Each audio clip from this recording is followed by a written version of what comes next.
Bentrovati a Ore 7, dicevamo oggi il giorno della Camera per Mario Draghi e per il governo che propone, nel quale c'è ancora Stefano Patuanelli ma con un nuovo incarico al Triestino. Ora la sfida dell'agricoltura e di agricoltura, come vi anticipavo prima, parliamo questa mattina grazie a Danilo Merz, direttore regionale di Coldiretti, che è nostro ospite. Buongiorno. Buongiorno a lei e ai telespettatori.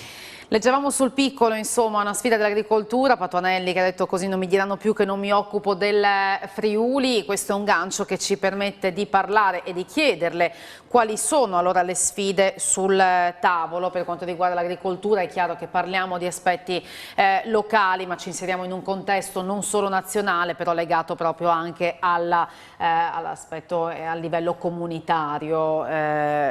Credo che per l'agricoltura, insomma, questo sia fondamentale da sottolineare. Prima però di parlare di nuove sfide, vorrei capire qual è lo stato di salute dell'agricoltura nella nostra regione e come ha risentito, insomma, della situazione pandemica. Allora, lo stato dell'agricoltura, come tutti gli altri settori, ma come anche noi semplici cittadini, insomma, non è dei migliori.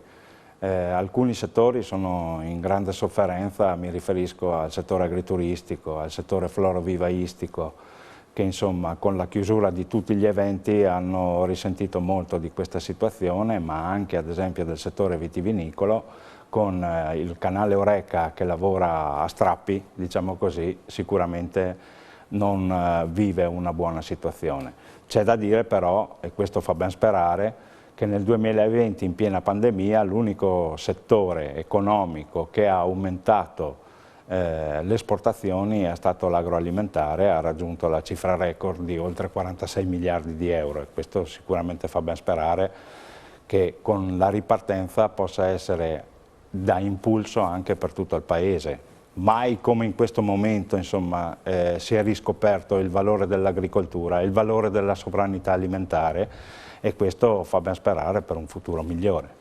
Ecco, si è parlato per esempio ieri, si parla di tanti settori, ieri ha fatto importanti accenni al turismo, Draghi per esempio. L'agricoltura che posto occupa in questa ripartenza della quale si parla e che sfide avrà sul tavolo Patuanelli? L'agricoltura sicuramente ha un ruolo da protagonista, la svolta green delineata oltre che dall'Unione Europea anche ieri dal discorso di Draghi prima della fiducia al Senato.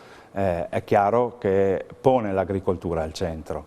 Le sfide sono tante, la svolta green prevede molte cose che noi dovremmo saper sfruttare, insomma. Mi riferisco alle bioenergie, alla biochimica, al fatto di dover risparmiare l'acqua. Noi siamo in una situazione di cambiamenti climatici che ci fanno vedere periodi siccitosi e dopo periodi molto brevi con forti precipitazioni che creano problemi di dissesto idrogeologico e abbiamo l'obbligo di riuscire a trattenere quest'acqua e poi a distribuirla nei periodi siccitosi. Mi riferisco quindi ad un piano anche di investimento per piccoli bacini che trattengano l'acqua e la mettano a disposizione degli agricoltori, anche con nuovi sistemi di distribuzione dell'acqua molto più risparmiosi, perché abbiamo l'obbligo, anche questo è un obbligo, insomma, di risparmiare l'acqua perché sarà l'oro del futuro.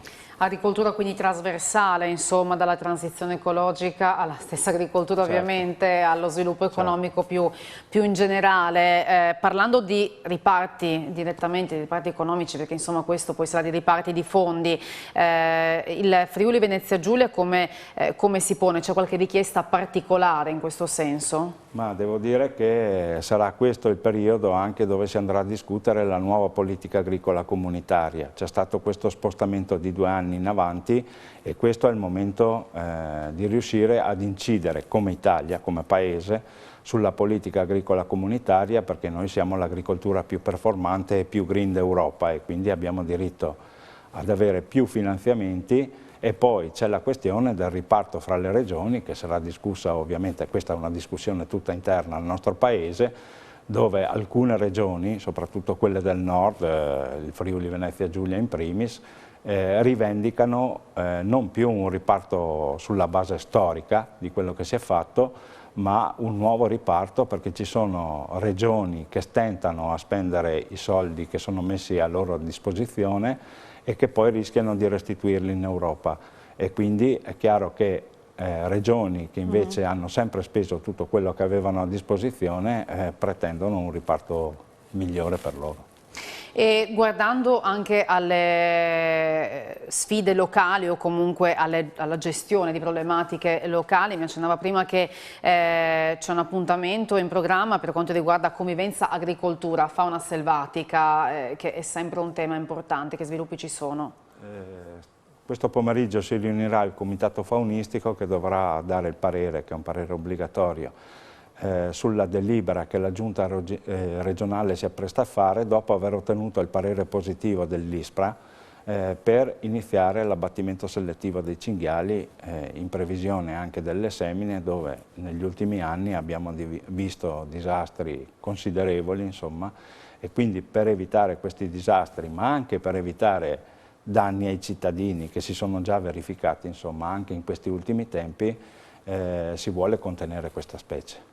Battuta secca il fatto di avere un ministro della regione in questo settore, insomma, pensate che possa aiutare anche col diretti regionale? Vi aspettate qualcosa di importante? Devo dire che da ministro dello sviluppo economico ha avuto anche un occhio di riguardo per l'agricoltura, insomma abbiamo collaborato molto a livello nazionale anche sui temi legati al Made in Italy, alla difesa del Made in Italy. Ricordo che è stato uno dei firmatari dell'introduzione dell'obbligatorietà dell'origine in etichetta per tutto quanto riguarda le carni trasformate, quindi insomma è stato protagonista anche lui e noi speriamo proprio che lo sia si possa... in collaborazione anche con Coldiretti. Noi ringraziamo il direttore regionale di Coldiretti, Danilo Merz, per essere stato con noi questa mattina.